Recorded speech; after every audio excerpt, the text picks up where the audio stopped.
Bonjour. Bonjour. Alors, c'est pas votre premier TEDx, ni le premier TEDx Saclay. Qu'est-ce que ça fait pour aujourd'hui, le deuxième TEDx? Je me lance parce que, oui, j'ai des trucs à dire. Et puis, ça tombe bien parce que, avec mon ami Raphaël Aumont, physico-chimiste, à Paris-Saclay, on était en train de travailler sur les plats de Thomas Pesquet. Pour ceux qui ont une petite faim, ça va être pratique. Et on travaillait sur les plats de Thomas Pesquet. Alors, quand c'est compliqué, je confie tout à Raphaël. Et quand c'est moins compliqué, j'essaye d'étudier. Premier, deuxième, 10e, 15e, c'est toujours la même angoisse. C'est toujours, on se dit, oui, j'ai des choses à dire, et finalement, c'est beaucoup de travail de préparation. Et il y a toujours, c'est ce que j'ai évoqué sur scène, c'est deux petites voix qui vous parlent. Comme je le disais, c'est un peu la dualité à la Carl Jung. Et on se dit, il y a une voix qui nous dit, oui, tu as des choses à dire, alors vas-y, si tu es courageux. Et une autre petite voix qui dit, mais qu'est-ce que tu fais là, quoi? C'est pas ta place, t'as rien à prouver, t'as tout à prouver là-dedans, et c'est extrêmement anxiogène. Donc voilà, je pense que c'est peut-être un peu de l'autoflagellation quand même, cet TEDx. Et alors la préparation, ça a été Non, j'ai toujours les mêmes méthodes pour la préparation.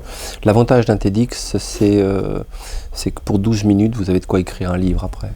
C'est formidable parce qu'il faut aller faire beaucoup de bibliothèques, il faut aller regarder tout ce qui s'est fait sur les choses que vous allez défendre ou interpréter, parce que c'est des fois que des interprétations. Et donc c'est un travail assez colossal. Et ensuite, il faut oublier le texte et pour partir, quand on est sur scène, que sur son raisonnement.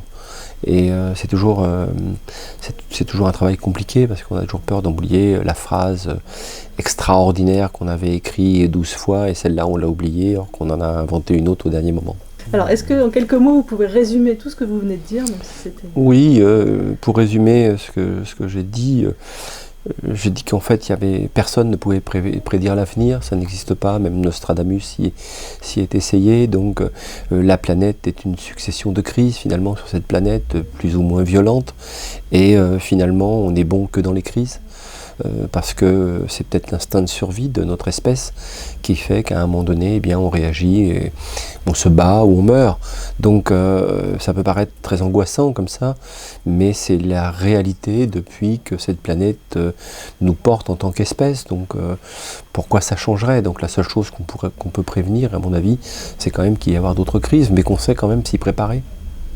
J'ai été surprise, enfin pas surprise, parce que je vous connais un petit peu à travers ce que je vois de vous dans les médias. C'est toujours très positif votre réponse. Là, vous avez vraiment eu un message. Bien sûr, ça doit dater de mon grand-père. Mon grand-père disait toujours non, il n'y a que la mort qui est irréversible, donc tant que tu n'es pas mort, t'avances. Et apprends à regarder au-dessus de la ligne d'horizon. Je pense que c'était son passé pendant la guerre de 14 qui avait dû lui faire entrer ça dans la tête et dans le corps. Et il nous a éduqués comme ça, toute la famille, et je pense que ça nous sert encore, ça. Et effectivement, on ne peut être que positif dès lors qu'on est vivant. Sinon, les lanceurs d'alerte, tout ça, nous obligerait presque à vivre dans un bunker, complètement retranché, reclus, en n'acceptant plus personne. Personne ne veut se préparer à vivre cela. Donc, il faut se préparer à vivre des crises dans les meilleures conditions possibles. Et pour s'y préparer, il faut instruire. D'accord. Et justement, le terme « Terre, notre vaisseau », beaucoup d'autres speakers sont plutôt à tendance alarmiste. Oui, toujours, mais quand on voit Planète, notre vaisseau, c'est vrai que les lanceurs d'alerte ne sont pas entendus depuis la nuit des temps. On n'aime pas Cassandre.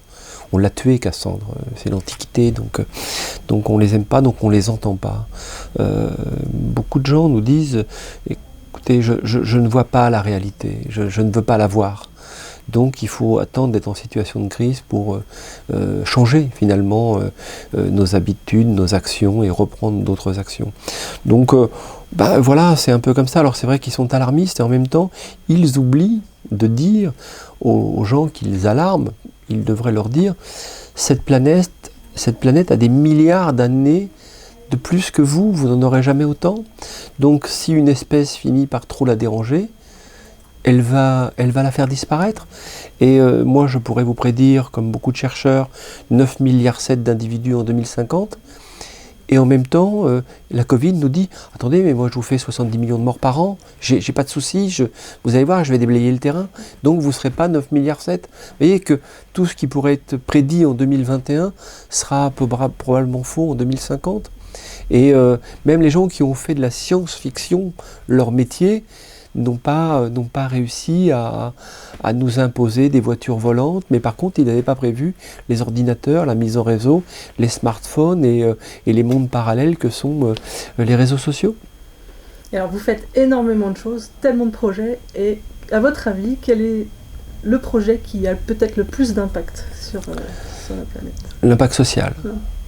L'impact social, plus vous allez vous battre pour diffuser de l'instruction, de faire des hommes libres, plus les gens seront instruits, plus ils seront respectueux de cette planète. Donc quand Paris-Saclay me demande d'intervenir, j'interviens, mais une école de quartier, j'interviens aussi, parce que c'est l'instruction qui prime pour faire des hommes libres et qui soient capables de recevoir les messages forts que nous envoie cette planète. Si vous n'êtes pas en capacité de les analyser, eh bien vous continuez à croire que l'écologie est une variable d'ajustement politique ou comptable. Mais c'est pas du tout ça. Donc il faut instruire. C'est ça le grand combat en fait. Et il date de Victor Hugo et bien avant, mais on pourrait citer Victor Hugo, Jules Ferry, il faut instruire. Plus vous avez de gens instruits, plus vous avez des gens qui sont en capacité de prendre les décisions qui sont bonnes pour eux et ensuite bonnes pour les autres. Il faut faire les meilleurs voisins possibles en fait. Et alors, Paris-Saclay, comment vous êtes arrivé là? Paris-Saclay, Sylvie Retailleau, Raphaël Aumont. Je travaillais avec Raphaël sur la gastronomie moléculaire et quelle gastronomie pour 2050. On travaillait pour une université anglaise et avec un chercheur de l'université anglaise, et Sylvie nous a accueillis à Paris-Saclay où Raphaël était déjà enseignant, et puis Sylvie, qui est quelqu'un de très avant-gardiste, a accepté que je lance comme défi à Paris-Saclay de permettre aux artisans, dont je fais partie, d'arriver plus près du monde universitaire et du monde des sciences, et que le monde des sciences puisse entrevoir ce qu'est le monde de l'artisanat pour peut-être créer des startups durables. Voilà comment je suis arrivé à Paris-Saclay. Et vous, le territoire, vous le voyez comment aujourd'hui? Extraordinaire. Je crois que Sylvie Retailleau et toutes ses équipes et tous les gens qui sont sur Paris-Saclay aujourd'hui, c'est une microplanète de compétences, de connaissances, d'aptitudes et d'attitudes positives pour cette planète. Donc je vois toute la richesse de ce campus, finalement, on peut l'appeler comme ça, de ce campus qui démontre que en France on innove, en France on crée, en France on apprend. Et quand je vois le classement de Paris-Saclay aujourd'hui, je suis assez fier. Je suis assez fier de démontrer que oui, on peut aller voir ailleurs ce qui se passe et c'est même salutaire de le faire. Il faudrait qu'on le fasse tous, mais en même temps, dans l'Hexagone, on a des compétences, des connaissances, des envies, de la créativité, et qu'on peut relocaliser aussi beaucoup de nos savoir-faire pour notre propre pays, mais pour rayonner aussi à l'international, parce qu'il ne suffit pas de faire un château fort de cet Hexagone et de se dire c'est tout pour nous. Non, au contraire, la France peut être un rôle modèle comme il l'a été des fois par le passé. Comment vous avez imaginé de travailler sur de la cuisine scientifique moléculaire? Et je l'ai imaginé sans le savoir. Je me disais finalement depuis le XVIIIe siècle, en gros, depuis Colbert, depuis Carême et d'autres, eh bien, on recopie des recettes. On les fait évoluer par rapport à la société dans laquelle on évolue, mais finalement pas grand-chose ne change, si ce n'est que de nouveaux produits arrivent dans nos plats et nos assiettes. Donc pour évoluer, il faut faire des essais. Et il faut sortir de temps en temps des cahiers de recettes pour passer au cahier d'essais. Et quoi de mieux que la physico-chimie des matières et des matériaux que pour découvrir qu'est-ce que c'est qu'un œuf parfait, c'est quoi l'hydrolyse de l'albumine pour définir le bon degré de température, pourquoi? Pour donner une émotion, de nouvelles saveurs, et puis d'arrêter aussi de croire à des sornettes, à des oripeaux qui servent à rien et qui amusent peut-être les jeunes apprentis quand on débute dans ce métier, mais qui ne le font pas progresser.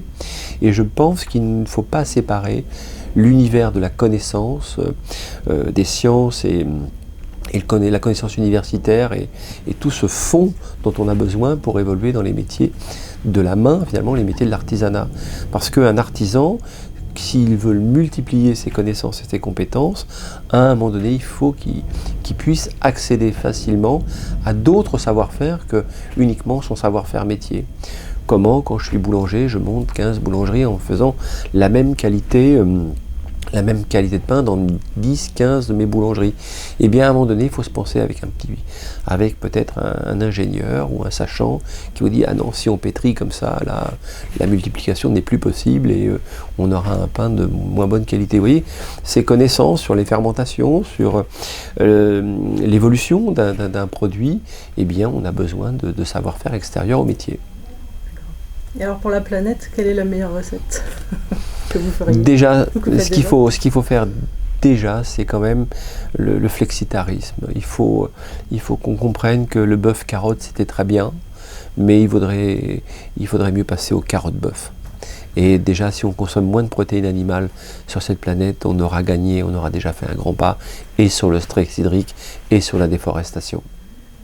Voilà. Merci. Merci à vous, merci de votre accueil.